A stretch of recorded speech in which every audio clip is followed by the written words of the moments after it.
This morning, I walk into my office with this unusual attire. A colleague of mine just asked me, "Is there a special day in family or is it a special day in India?" I said, "No, this is a special day because I have come to orange the world." Orange the world? Yes. I believe that all of us have a responsibility to make sure that the gender-based violence is eliminated from our societies wherever we live.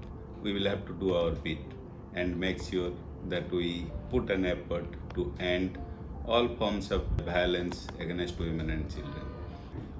As the Secretary General of United Nations mentions, it is a war at home. When the war happens across two national borders, the entire world watches it. Everybody jumps into negotiation, everybody jumps into mediation, and to make sure that the war is ending. But when the war happens inside the home, it is often goes unnoticed because it remains within the four walls of the house. And who is impacted by this? It is the women and the children who are the worst affected of this violence. It affects the social, psychological, economic, political, spiritual well-being of the women and children who are affected by this any form of violence at home. We cannot have a healthy society. We cannot build a healthy society without eliminating any form of violence that exists. And in particular, as the representative of the International Organization for Migration, I think that the objective or the goal of achieving safe, orderly, and regular migration is next to impossible unless we eliminate all forms of violence against the women and children, be it a migrant woman or be it the children or the family members of a migrant workers who are left behind during the migration process. You have noticed or you might have come across hundreds of stories in the newspaper and the media how the migrant workers are suffering because of this current pandemic of COVID-19. And this year has been one of the worst in terms of the discrimination and violence that has impacted millions and millions of women migrant workers across the globe. All of us have a responsibility. IOM, in its small way, in Sri Lanka, we have been trying to run programs around countering human trafficking and safe migration, and each program of ours has been reviewed through a gender lens and focuses around the addressing the root causes of violence and discrimination, at the same time with the provision of supporting services to the survivors of the violence that occurs.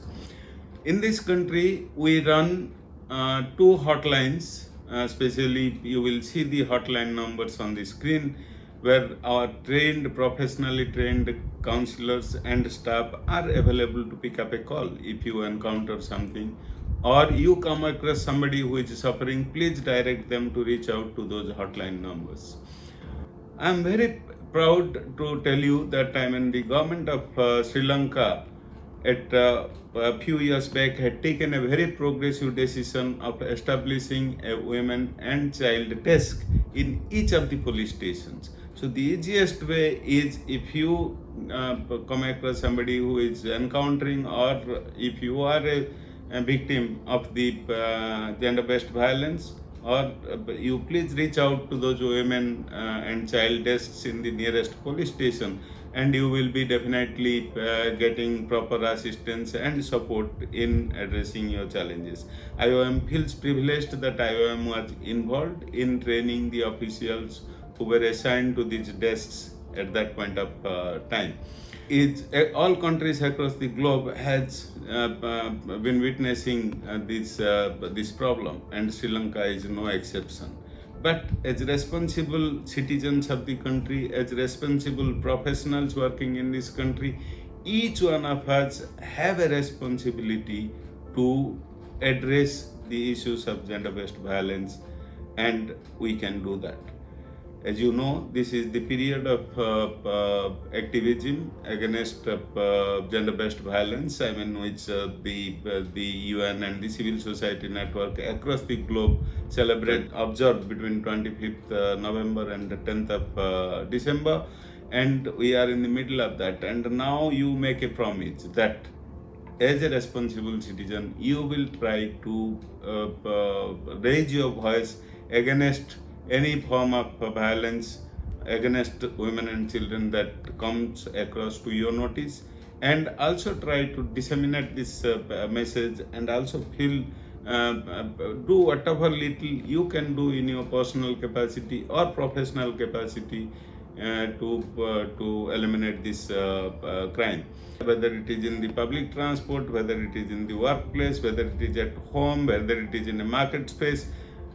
You come across, you raise your voice, you try to just support the victim and also prevent the crime from happening, and we together can make a big difference, and we will have to join our hands to eliminate all forms of discrimination, all forms of gender-based violence from the society, and make Sri Lanka a place where every life feels secure, feels safe, and we have a peaceful and joyful living environment for every living being on this earth. Thank you for being a part of this, and I hope by putting this message address, I could convey the message to all my colleagues in the office, and also to our viewers who are reaching out to IOM through our social media network. And I'm very confident that each one of you will be doing something in your capacity, little or big, that you can do. Thank you. And I